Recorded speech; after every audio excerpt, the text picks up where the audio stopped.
biggest hurdle, because I had quite a supportive medical director as Bronwyn.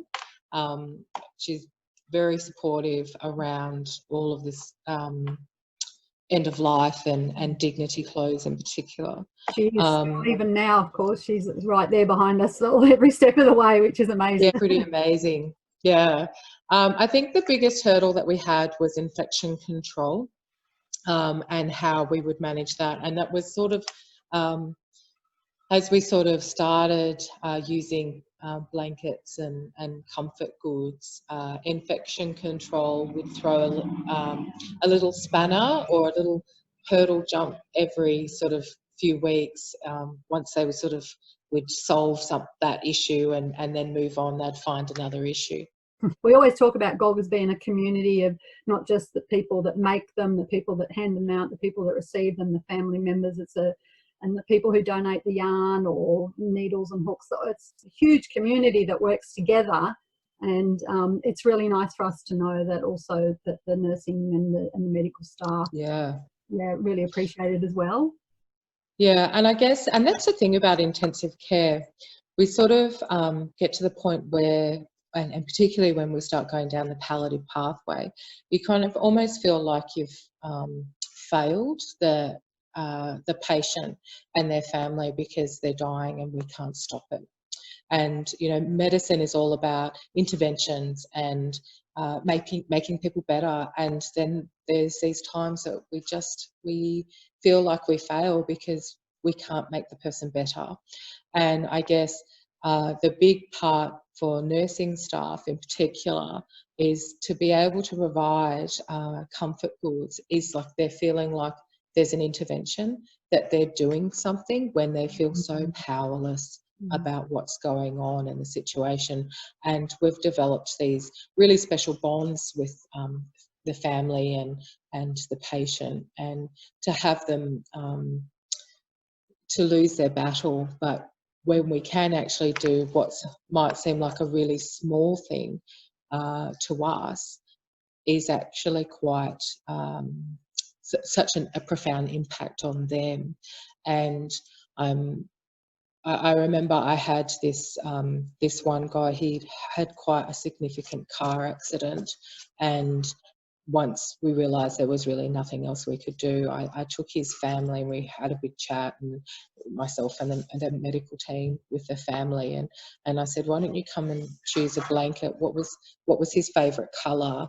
And there was a football colour. He was a mad Rabbitohs supporter, and there was a green and red blanket, and we decided that that's what he would like. So and his daughter kept saying to me, oh, this is too much, we can't do this is too much. And I said, no, please, this is the least we could do, you know, this is to try and make it a little bit better and nicer for you guys. And unfortunately he never regained consciousness, but he the family were just quite beside themselves at the generosity and how it made it less clinical for them. Throughout the years that I've been working, that I worked there, certainly one of the hardest things was when we had kids come in and trying to distract them from the clinical environment. And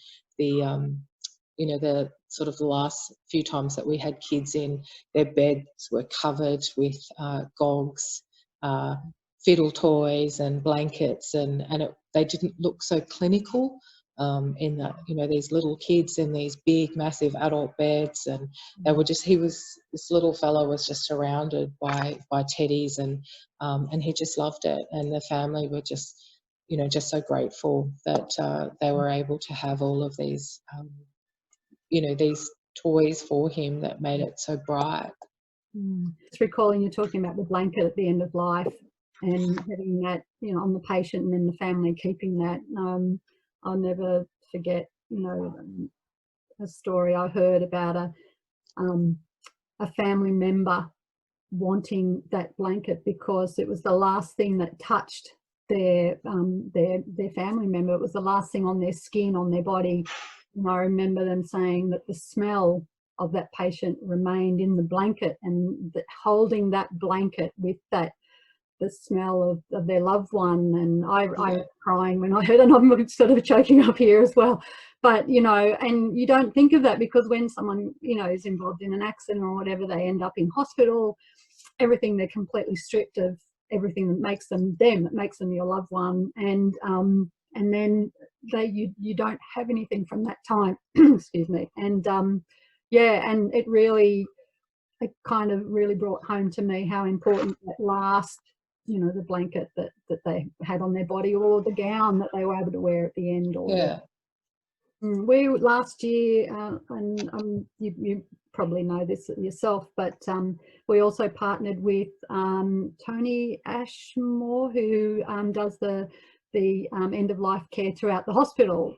And so we now provide gogsters and blankets. Well, prior to COVID, things have stopped a little bit there, but through, you know, throughout the hospital, because I wasn't aware that there were palliations going on throughout the rest of the hospital as well. So that was really good for us to be able to get involved in that area as well. Yeah, and make, you know, it was an honour, you know, for us to be able to help out there.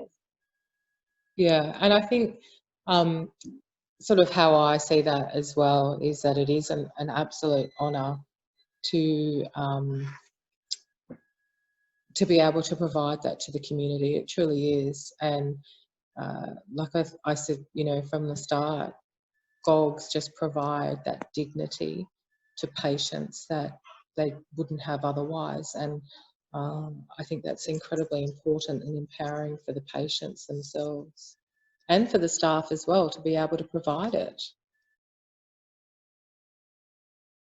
So thank you to all you guys out there. Of course, as always, I can never say thank you enough, because really, you know, we do have a large group of supporters on Facebook, but, you know, for the number of blankets that we do, the active members, you know, are very, you know, comparatively very small. So there's a lot of people, particularly here on the Zoom meeting at the moment, who are prolific knitters and crocheters, and, you know, that number is attributed to all of those guys who are out there, just who are so passionate that every day, you know, they've got their needles and yarn on them every day, on trams, you know, buses and at home.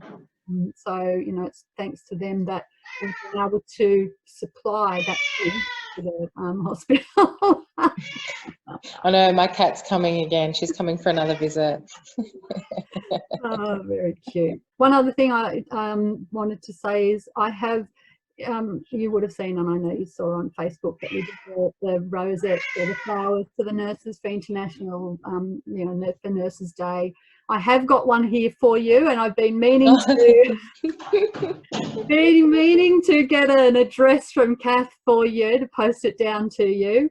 So I will do that, and you know, it's a long time coming, but a big thank you to you for everything you've done to get GOG up and running. Thank you. In the hospital, and always for your lovely feedback and just being there for us, you know, and making us as a group as well as individuals feel valued and you know, very well supported. So I just wanted to say thank you.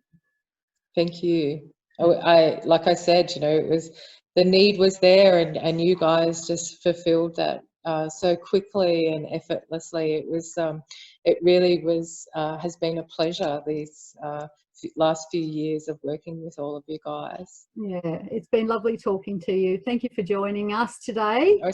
Thanks guys.